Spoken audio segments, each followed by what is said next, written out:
If you're interested in making the most of your money, keep listening, because today our experts are going to give you the inside story on credit scores. Welcome to another edition of the McEnulty Method. I'm your host, Bill Ivashwick, and I'm joined by financial experts Frank McEnulty and Colin Sorrells. They're here to give you the tools you need to create the future you want. Guys, how are you doing? Great. How are you? I'm all right. So I understand today you're going to be talking about credit scores. So please just start with the basics. Tell us, what is a credit score? How is it calculated? And why is it so important? Well, a credit score is a number derived by credit reporting agencies that is supposed to give people an indication of how, well, they say creditworthy you are, how likely you are to pay your bills. Quite honestly, it's that simple. That's what it started out as. How much do I trust you to pay my money back to me? Right.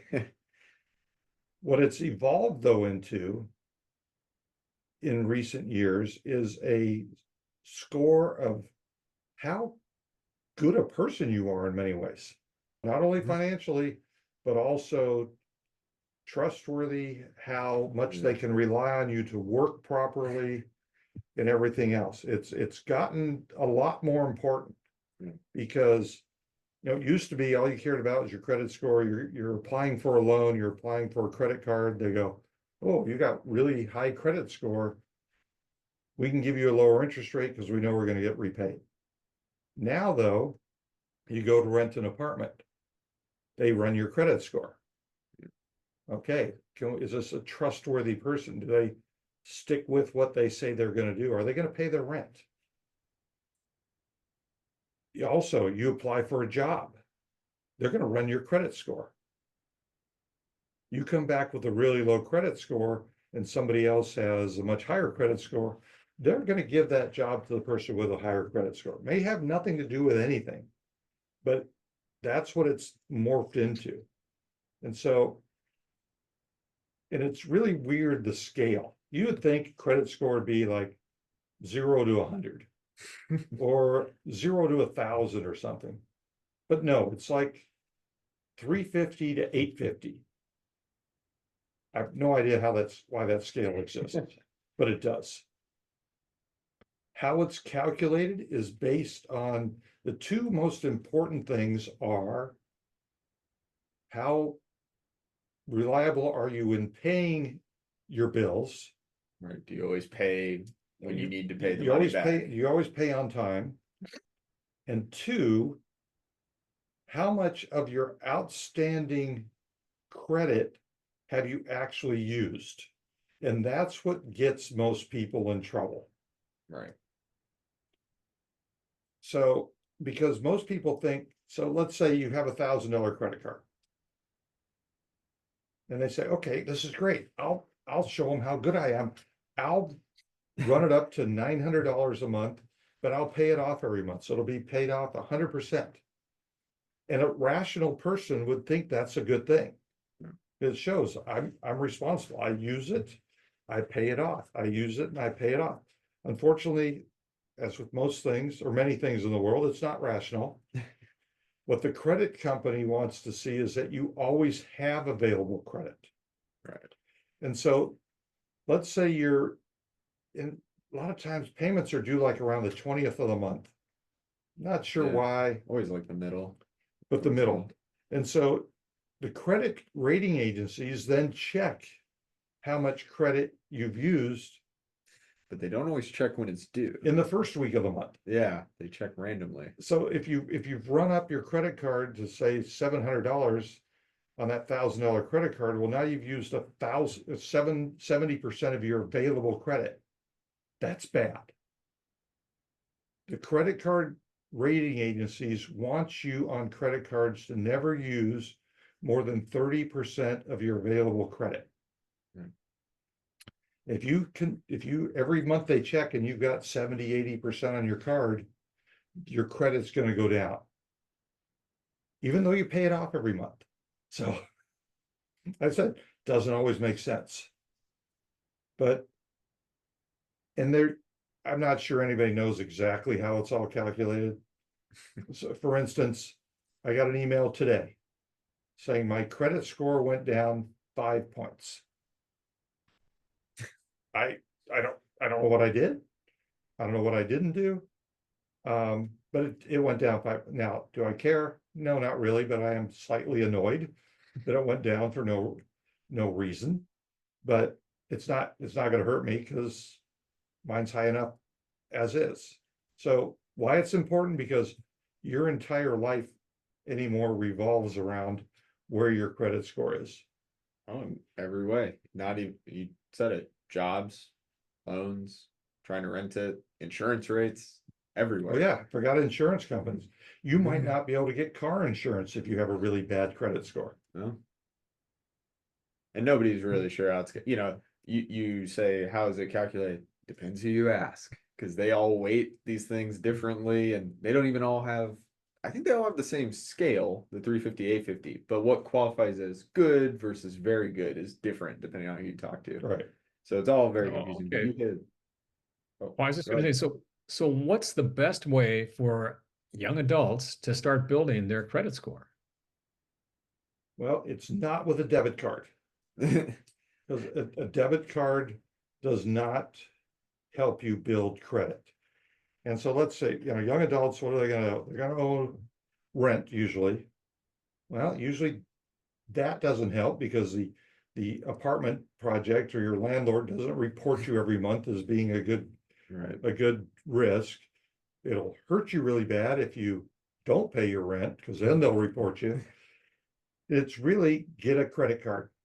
Because you can control that. Right, If you get like a loan for a car, right, that's $3,000, which is a form of building credit, but you have to pay a certain amount back every month. With a credit card, you control it. Okay, I'm gonna spend 500 this month and I can pay that back.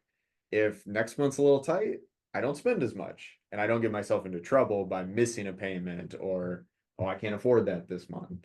So yeah, it's really get a credit card. Um, you know, if you have to get a car loan, but you're gonna get a really lousy car loan because you don't have credit yet, so they're gonna Yeah. give you the highest interest rate. It's just get a credit card, use it sparingly, pay it off every month, and you'll build your credit.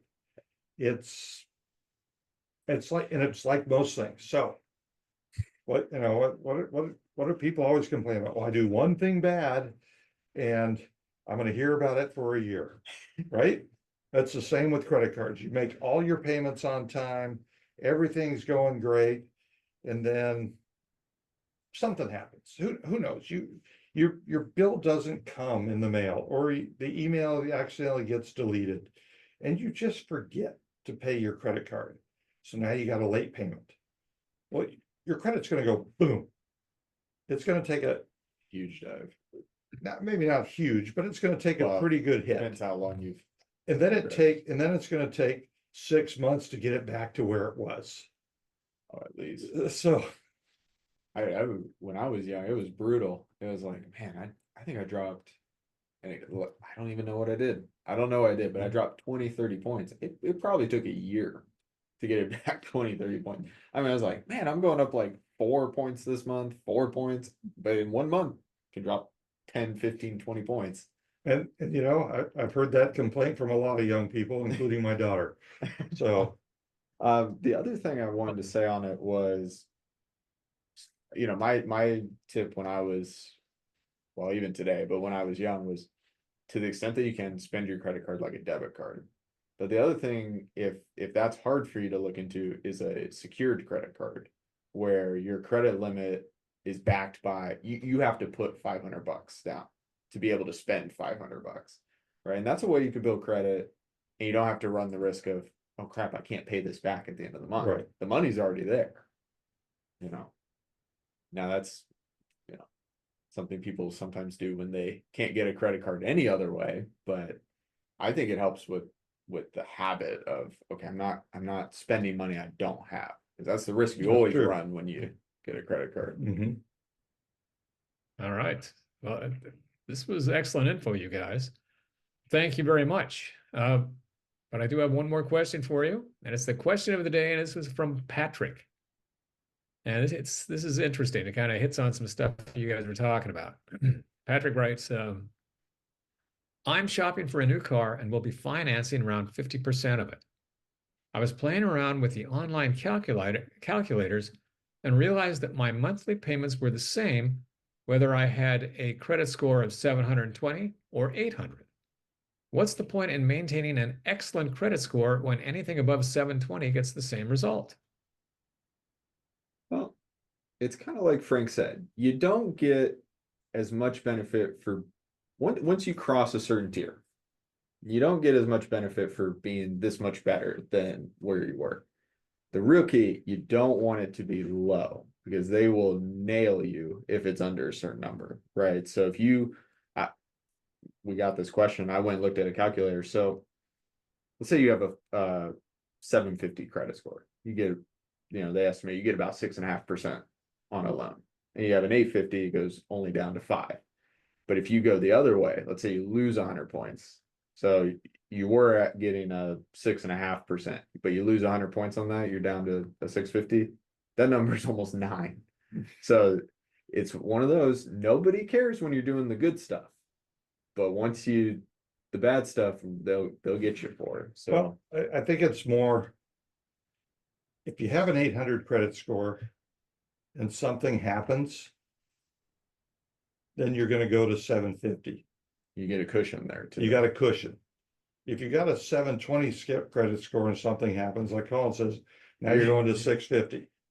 And I know they have all these online calculators and all that, but in the real world, you walk into the car dealership and you've got an 800 plus credit score, you are getting their absolutely best rate.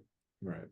They have many more levels for credit versus interest than the online calculators give, because they know all these different levels are better risks. They can sell the loans at different levels.